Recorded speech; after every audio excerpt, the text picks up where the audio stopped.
पिया कह देला देहिया के ढीला रहे कसर जवानी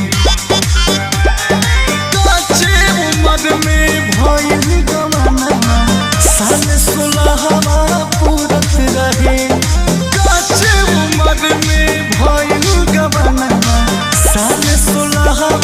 पूरत रहे राजा खेल खाए के उम्र रहे अभी लड़का के कौन जरूरत रहे प्रिया खेल खाए के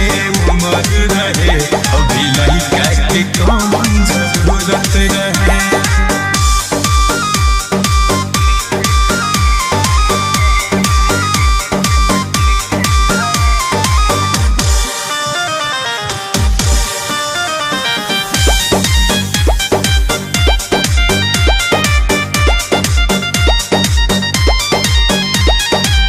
बाप बन के सब खापन पुरैला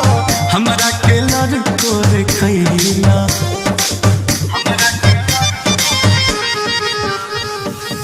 रहे अबे तो सारा जिंदगी बाकी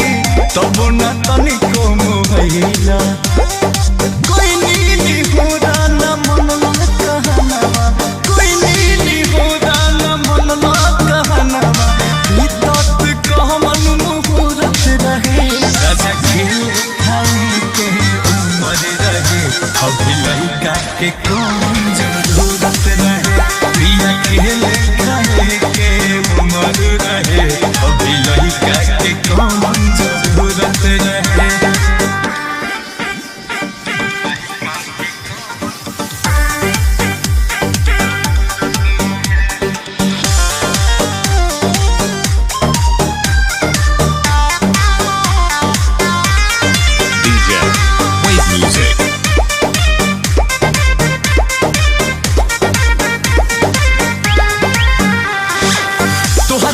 कहरी के लड़का संभाली अब ना भेटाई मजा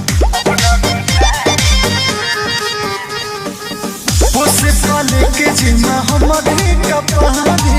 दे दिला खुश राजा कटत रहे बोस ऐसे के जिंदगी कटत रहे बोस ऐसे के जिंदगी मेरा मौज उड़त रहे राजा खेल खाए के उम्र रहे अभी लड़का के कौन जरूरत रहे पिया खेल खाए